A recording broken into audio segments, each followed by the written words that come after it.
Hello and welcome to Love Us Anyway. I'm Fantasia and I'm here with the dynamic Donna Ray and amazing April. Hey, ladies. And yeah, welcome it in. Our topic for today is reclaiming our self-care and New Year intentions. So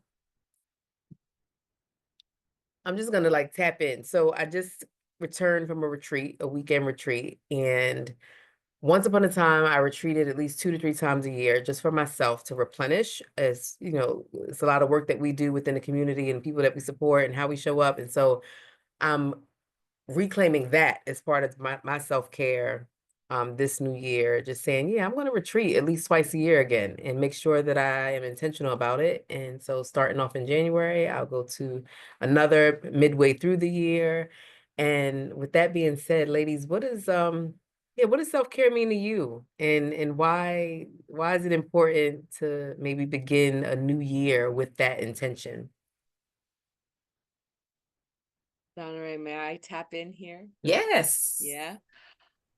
The word that really stood out to me was the word reclaim, Mhm. self-care, which got me really curious around that part of that reclaiming, meaning when, by whom, and under what conditions was the caring for myself claimed by something or someone else? Mm. And then what can that reclamation of what was rightfully mine to begin with um start again? And it's interesting when we think about self-care, because part of the way I have given myself away was that, like, throughout my life, anything I learned that was even like slightly valuable for myself, I think about yoga, I think about meditation, my immediate instinct is to somehow give it away unto others. Mm. That is not enough for it to be just for me, that I need to find a way to be of service to others through this thing that I am learning. Hmm. And so I think part of the reclamation for me is like this reclaiming back of being of service to myself with as much curiosity and compassion as I would to others. And then I think part of my self-care is just this like brave, honest acknowledgement and curiosity around those moments when my self-care is being claimed externally, and like naming that more readily than I would have before, to disrupt the claiming of myself more openly and in the moment. Mm. So less reclaiming needs to happen. Yeah.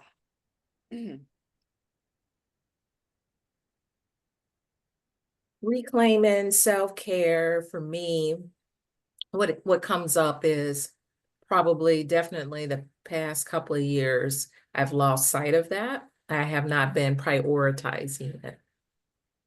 And to just like I put other things on my calendar, I need to put that on there. So besides the daily self-care, the monthly, the quarterly, the actual like getaways, um, thinking of it as something that's part of how I continue to grow and expand.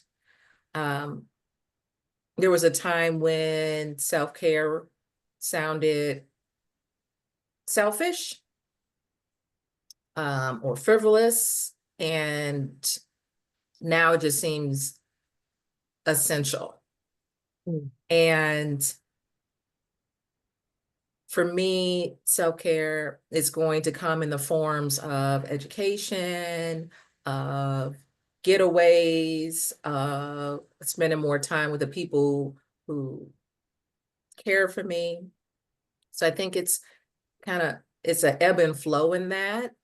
And but at the base of it, it is really keeping my cup full so that I'm able to be of service or to show up or to be able to facilitate from the overflow. Yeah, I love that. And I guess for me, it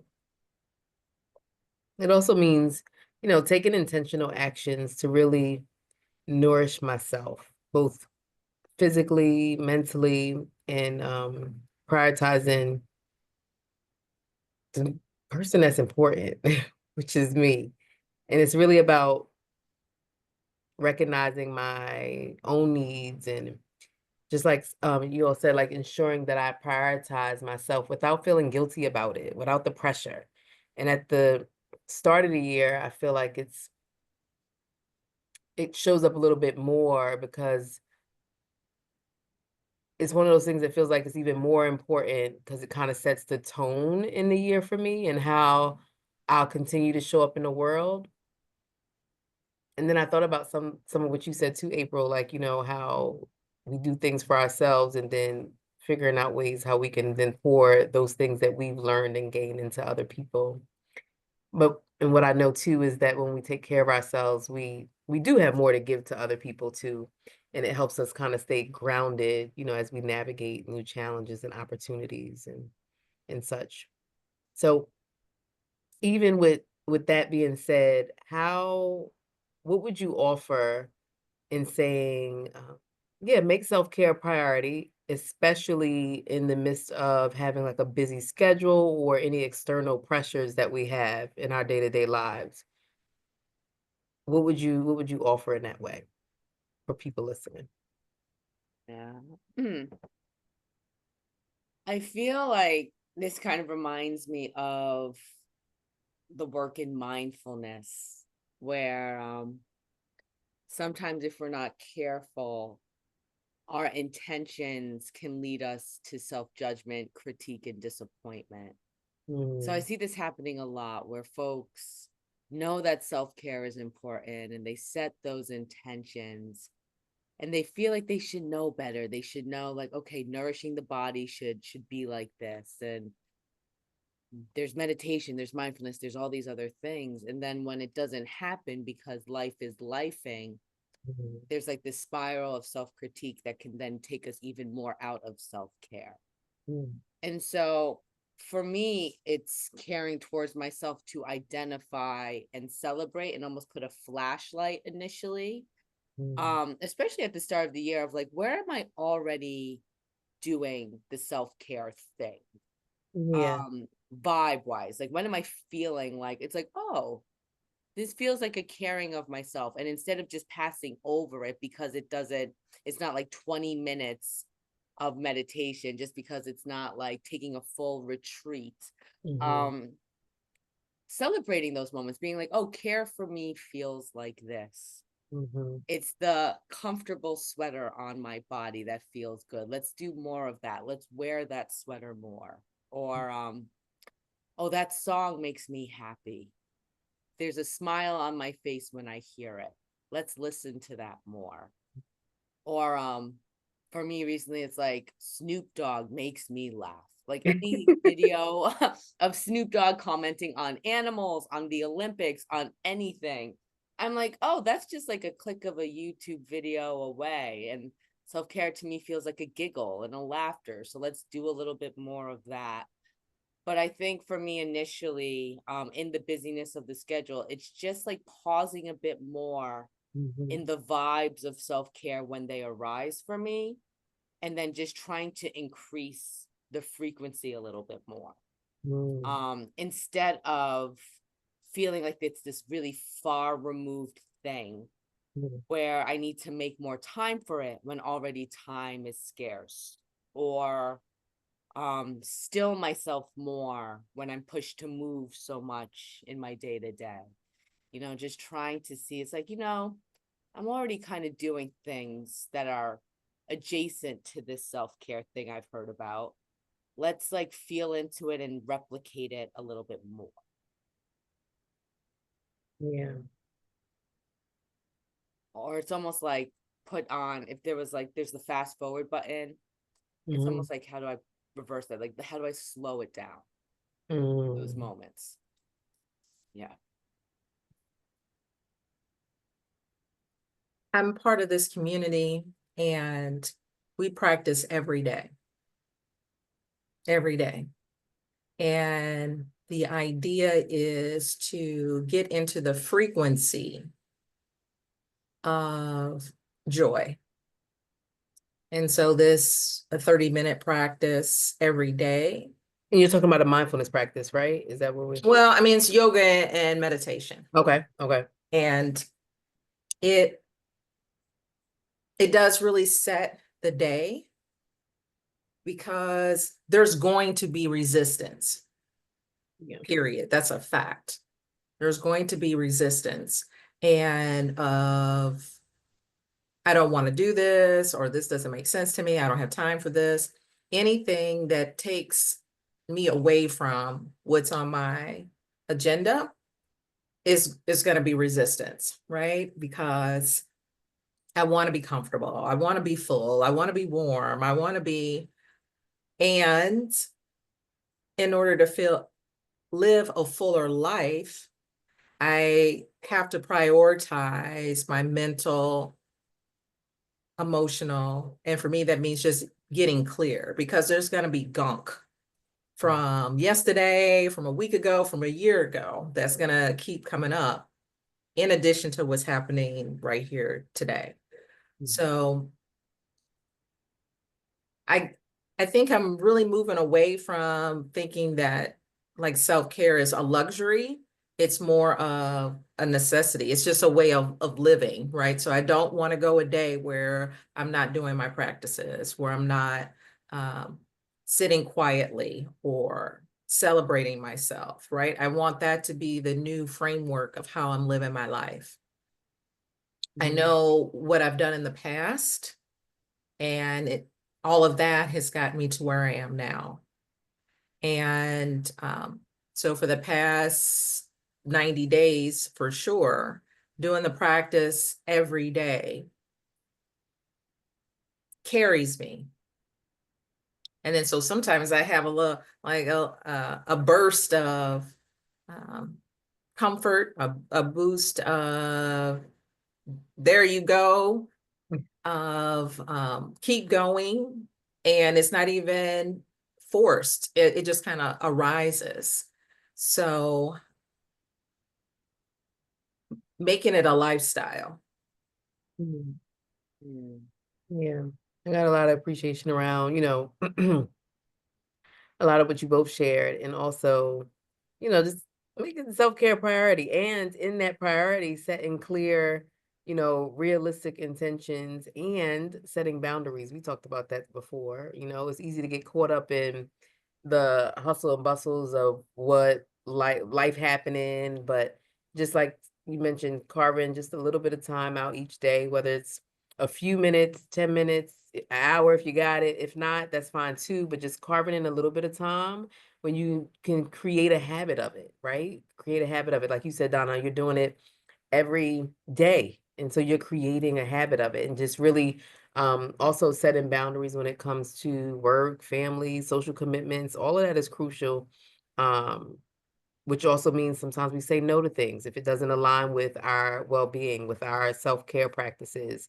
Self-care isn't a luxury, it's a necessity, and so I think that how we prioritize that is important, and people can take that as they may. So you both have offered some examples of what that looks like for you, and even for anybody else, that can be just walking in nature or journaling or stretching in the morning, when you ground your feet to the ground when you get out of bed and just kind of sit and pause. And I think the real key is just consistency, like you mentioned, and incorporating just the real small little nuggets to nurture your body and mind every day. And just, I know one thing for me, I wake up and I start my day with gratitude, being grateful for just waking up and ending my day with the same. Um, Now being more intentional about my water intake, and, of course, my mindfulness practice supports me a lot, and that sets the tone as well. And yeah, it's just really about, I guess, telling for our audience, finding what works for you, and make it a non-negotiable part of whatever your routine is, and sticking with that. And I know sometimes we have, uh, April, I think you mentioned like feelings of guilt or things that come up or arise when we're trying to focus on our self-care. So with that, what do y'all recommend people to do when those feelings arise? Like those judgmental pieces that come up. I know like our practice supports us in not being judgmental, but we're human too. So what would you offer when those moments come up? I forgot who told me this line, but like name it to tame it and then reframe it. Mhm. Like it's like, oh, I'm judging myself harshly here, which kind of takes some of the charge out of the silence and the judgment of it. So it Mhm. gets a little bit tamed. And then reframe it, being like, this isn't me being selfish. This is me being brave. Yeah. This is not me being selfish. This is me being playful. Um, it's a practice, not a perfection. Right. But like just giving it a little bit of naming of when it's happening. And to me, that's self-care. Like self-care connects to the bravery of honesty.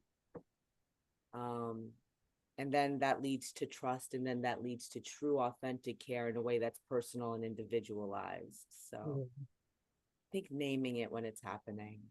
Mhm. Mhm. I love that. How about you, Donna? Breathe, Yeah. Breathe. long, deep breaths. That's really been working for me lately. Um, Set a timer. And if you can, if I can go for 3 minutes, if I can go for 7 minutes, that absolutely works every single time. Mhm. Historically, I would like pick up the phone, call somebody, or eat, or some other obsessive behavior. So now I know that the feeling is going to last 90 seconds. Mhm. It may come back, uh, but that intensity will dissipate within seconds. And if I can befriend that anger or that resentment, then it starts to take a different shape. So I would recommend that people sit with it and breathe. And then if there's some next right action, or just pause it until another time. So then you can speak from a place that's less charged.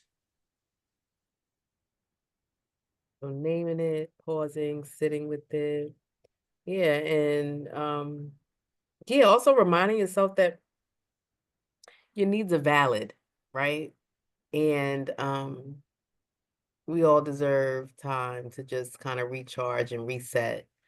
And when that guilt arises, because it will, we're human, we're not, we just kind of really acknowledge it without any judgment and gently just kind of redirect your focus on, how your self-care practice or practices ultimately benefit you, your relationships, your productivity, and all that you, in all the ways that you show up.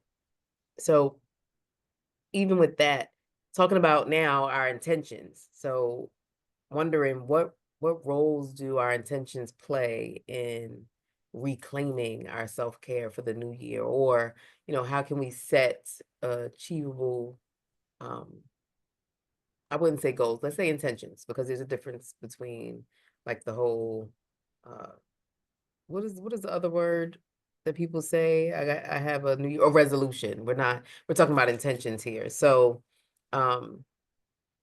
what type of role do you feel like your intentions play in the new year as you may like tap back into, or not back into, just continuing your self-care practice? And this year, I'm really looking at approach of being more scientific. Mm. So collecting the data, taking action. What did I learn from that particular action? And then reassess and either keep doing it or do something different. The idea of resolutions, Of course, I've tried that and they fell down. But I'm more interested in thriving. Yeah. And so that looks different, business, personally, spiritually. And I want to collect the data and then apply it. So for example, if it reading more books that talk about the human psychology, because there's so many things about the prefrontal cortex or breath work or movement or nature that really speak to how we can live this human experience. And in the past, for me, it was, I didn't spend enough time on that. And so I'm just now beginning to, because based on my own experience, seeing how these things thread together. And I'm like, oh, okay, I see. Getting up in the morning and doing some breathing and some movement and doing some journaling, getting some fresh air. Oh, that does work. And then to be able to make specific suggestions based on what has worked for me.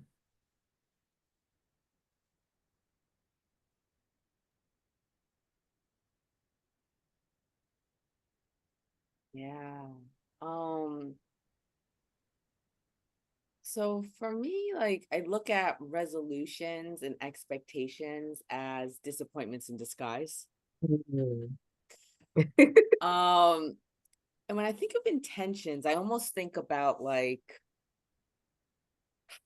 a pair of glasses. Like it's like the default setting or the lens in which I can look through at any situation, regardless of like the struggle, the success, the joys, the sadnesses. And so Mhm. for me this year, like I have a couple of words that are kind of going to be like the prescription on the lenses of these glasses that I I put. love that. I do too. Yeah, yeah.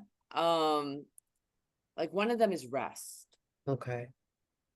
And like me back in the day would have been like, okay, my resolution around rest is 9 hours of, I've never gotten that, but like 8 hours of sleep. Right? Because Um, with resolutions, it's more specific to a number or an exact thing. yeah, there's a specificity to it, and there's a lot of talk around SMART goals, and I understand that for a lot of things, but Mm-hmm. for just knowing who I am, that doesn't really work for me. Yeah. Um, I haven't met too many predetermined specific goals if I look at it that way. That just hasn't been how my life has really ebbed and flowed, but I have stayed true to vibes, default settings, and prescriptions.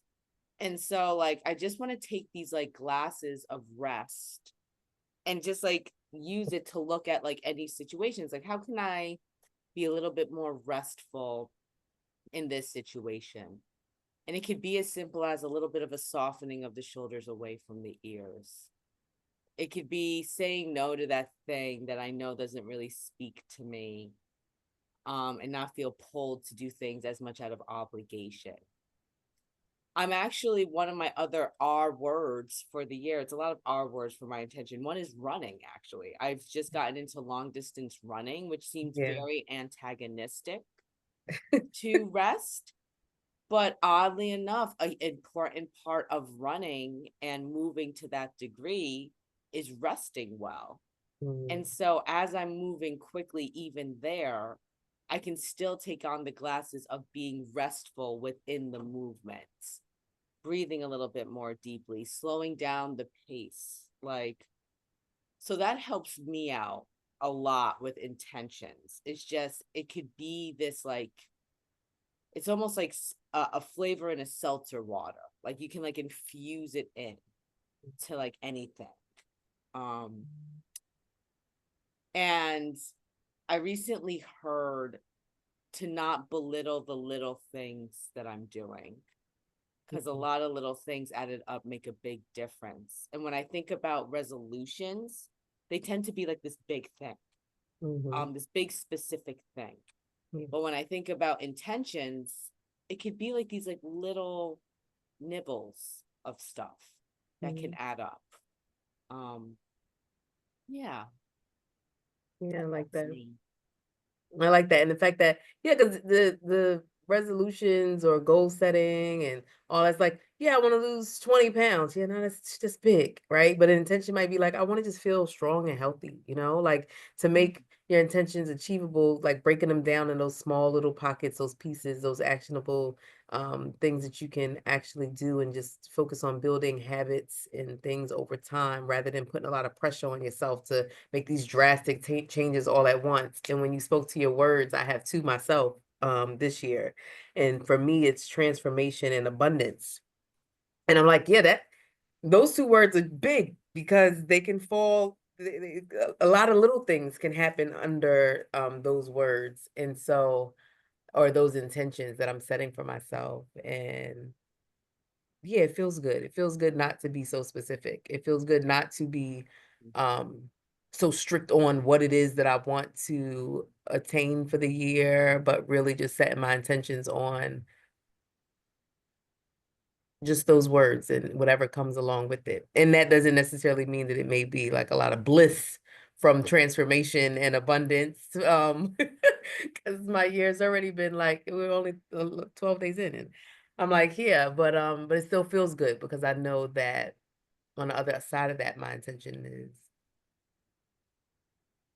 yeah, all of it will support me in the way that it's supposed to. And there'll be a lot of transformation, big, small, and abundance in a lot of areas as well. So that feels good too. So yeah, I guess just like leaving people off with something good when it comes to, or something powerful, or something that's speaking to you when you think about, we talked a lot about our self-care practices and how that comes up and what's speaking to us, and then our intentions versus those goals and things. But I guess just leaving people with another piece of, or another nugget, if they feel stuck or discouraged in this realm of self-care and or setting intentions, maybe leaving them with something as this like last spurt, or maybe an inspirational quote or affirmation, something to kind of keep them going on practicing and being intentional about their self-care practices and setting their intentions for the new year, which I got for them. What do you have? Keep going. Keep going. Trying to find the quote right now, but basically, and this is from the guy who supports me in my running. His name is Coach Bennett. He has this whole quote around, and I want to find it, but it's what I said before. Like, don't belittle the little things you're doing, Yeah. because all those little things, when added up, make a big difference. So like, get that little bit of rest. Go for that little run. Say those little words. Ask for a little help. But don't belittle the little things you're doing. Yeah. Yeah. Yeah. And just a reminder, everybody out there, take care of yourselves. Selves is not only good for you, it's good for everybody else around you too. And just affirming that you are worthy of rest. You are worthy to take a pause. You are worthy of peace and all the good things that you desire in your life. We believe it for you. And, just reinforcing the idea of prioritizing yourself is not just an act of kindness towards you, but an essential part of creating a life that feels fulfilling and aligned with whatever your values are. And we love you. We love us. We love ourselves, and we love you anyway in all the ways that you show up. So until next time, we appreciate y'all. Sending y'all a lot of love. Later, y'all.